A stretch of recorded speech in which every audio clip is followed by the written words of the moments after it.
All right, welcome back. We continue live right here at 412-575-2600. That's the number to call on the Ireland Contracting Nightly Sports Call, the Bordas and Bordas Hotline. You can also tweet me at KDPomp, P-O-M-P. A lot to get into. One other note, and that's a golf-related note. This was the first event of the calendar year on the PGA Tour. It takes place at Kapalua, the Tournament of Champions, and Dustin Johnson dusted the field. He said aloha to the rest of the field.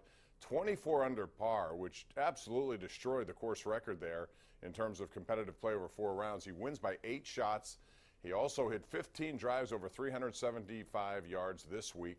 The man has got it all. He won here at Oakmont, the U.S. Open, and he is one of the few now to have at least one win on the PGA Tour in 11 consecutive years. So this is Dustin Johnson's world right now, and everyone else is just living in it.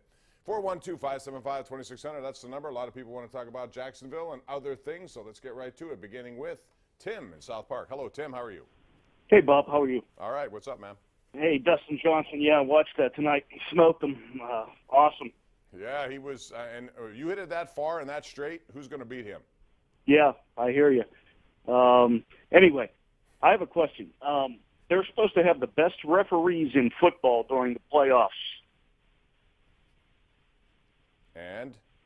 And the interception at the end of the game, the Jacksonville game, tell me how that was different than Jesse James' touchdown. It wasn't. I go crazy. You know, I find myself tweeting crazy stuff at the time when that stuff happens. I hate doing it, but it drives me nuts. There is such an inconsistency with regard to how they determine what is a catch or a reception and what isn't. And in that specific instance, you're talking about Jalen Ramsey, who intercepted Nathan Peterman at the last play.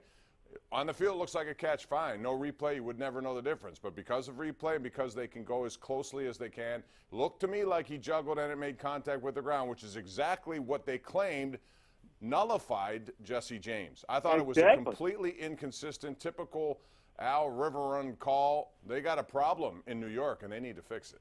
Absolutely, Bob. All right, man. Thanks for the call. Appreciate that. Let's go out to Eric in McKees Rocks. Hello, Eric. How are you tonight? Good. How are you? All right. What's on your mind? What about Jacksonville, what they did to Buffalo Bills? I don't think Pittsburgh will get past them. Well, you know, Jacksonville has the kind of defense, though, that can make it tough. I think the key to the game, and thank you for the call, is quick start. You know, the Steelers can't afford to fall behind a team like that because if you do, they got cover corners that are good. Jalen Ramsey may be the best in the business right now. They can get after you up front. They do a lot of good things, and I think that was part of the reason why you saw 5 interceptions the last time. You won't ever see Ben Roethlisberger throw 5 interceptions again in a game. I guarantee you that. He's looking forward to this opportunity, but the key is a good start because that forces Blake Bortles to use his arm more than his legs. And if you saw the game today, it looked to me like the play calling was extremely conservative, that they didn't trust Blake Bortles. A lot of swing passes. They had a second and 10. They swing it out to Mercedes Lewis, who loses 3, then another little bubble screen. Those are not plays conducive to trying to make good chunks of yards to pick up first downs. So Blake Bortles still has question marks in my view. And the one, you know, they got that 86-yard drive. That was more yards than they had all day in the one drive, and that's fine. But he ran a lot during that drive. So I think that, you know, if the Steelers can jump out to a lead, put some pressure on them, and use, you know, take away their run game and make them pass, I think the Steelers will be in pretty good shape. Let's go out to line 5. That's Rick. Hello, Rick. How are you? Okay. How are you doing, Bob? I'm well. What's on your mind tonight, Rick? Well, actually, I called about the matchup for next week. I feel that the Steelers definitely need to approach it different. They need to go run first and then pass. They didn't do that the first time around. I think that's what really hurt them. Yeah, I think so, and that's why Le'Veon Bell is so important. And, you know, a week off, actually 2 for him. He didn't play in that last game as well. Thanks for the call, Rick. You will see a heavy dose of him. No doubt about it. Quite frankly, that's what they're going to have to do. Utilize him. I expect Antonio Brown will be able to play. Mike Tomlin will address that on Tuesday at his news conference, but he looks good based on some of the stuff he's been putting on social media, working out with Ocho Cinco, of all people, down in Florida. So, and if you have a full complement of these killer bees, I think you're in pretty good shape against this team.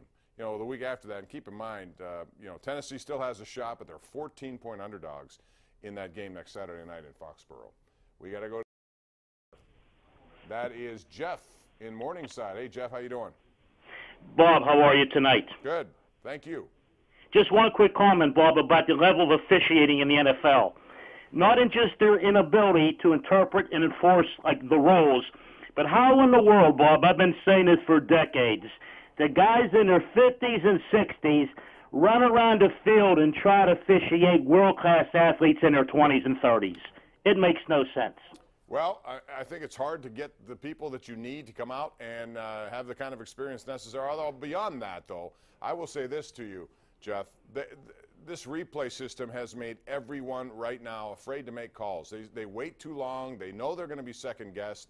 And it's really taken a lot of, I think, what officials need, and that is, you know, a confidence to make a call. It stripped them of that to many degrees. So, I don't know. I just think the number one thing that I have, I never thought I'd say this because I used to be a big proponent of replay. And if it's doing what it's supposed to do, I'm still okay with it.